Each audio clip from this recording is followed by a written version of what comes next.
સુરતમાં જાણે કૌભાંડો ચાલતા હોય તેવું લાગી રહ્યું છે, કારણ કે હાલમાં જ વર્ષ 2020નો ડિસેમ્બર એટલે કે છેલ્લો મહિનો ચાલી રહ્યો છે. ત્યાં જ સુરતમાં માસ્ક ન પહેરવા બદલ એક વ્યક્તિને દંડ ફટકારવામાં આવ્યો હતો, જેમાં તારીખ 1/1/2021 લખાતા તંત્રની કામગીરી સામે પણ હાલ અનેક સવાલો ઉભા થયા છે. તમારું નામ?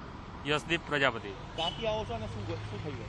હું હિંમતનગરથી આવું છું. અહીંયા આત્મન પાર્ક સોસાયટીમાં રહું છું અને અહીંયા નોકરી કરું છું. શું થયું? આજે શું થયું?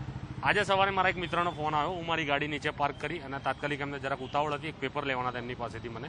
તો ગાડીમાં બધું મૂકી, પર્સને બધું, અને તાત્કાલિક હું ઉપર આવી અને અમે ડિસ્કસ કરતા હતા. એટલામાં 3 માણસ આવ્યા. એ ઓટોમાં, બે ઓટોમાં, અને એક માણસ હતા એ બાઇક લઈને આવ્યા અને અમને કહે, ભાઈ તમારું માસ્ક ક્યાં છે? અમારો પહેલાં તો ફોટોગ્રાફ લીધો. મેં કહ્યું, સાહેબ સોરી, હું માસ્ક ભૂલી ગયો છું, મારી ગાડીમાં છે. તાત્કાલિક મેં મારો રૂમાલ હતો, મેં મારા મોઢે લગાવી દીધો. બરાબર છે.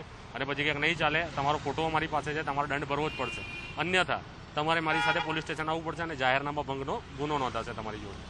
અને પછી તમને જામીન મળે ત્યારે તમે છૂટા પડશો. તારીખ કઈ મારી દેવામાં આવી? તારીખ એમને મારી છે 1/1/2021ની મારેલી છે. તમને શું લાગે છે હવે ઓડિટમાં કેવી રીતે થશે?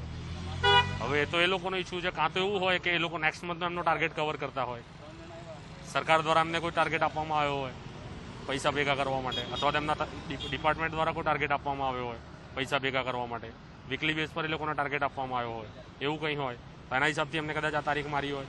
અને મે બી શ્યોર એવું બી હોય કે રસીદ ખોટી હોય અને આ બધા પૈસા એમના પોલીસ કર્મચારીઓના ખિસ્સામાં જતા હોય. આવા તો કેટલાય લોકો દિવસના પૈસા દંડ ભરતા હોય. ઘણા લોકો, સુરત આવડું મોટું શહેર છે, લાખોની વસ્તી છે, તો ઘણા બધા માણસો એવા હોય કે જે લોકો મતલબ માસ્ક વગર ફરતા હોય અને આ રીતના દંડાય તો કોઈ માથાકૂટમાં નહીં પડે અને તરત એને 1000 રૂપિયા દંડ આપી દે, તો આવ્યા કેટલાય રૂપિયાનું કૌભાંડ કહેવાય મારા હિસાબથી.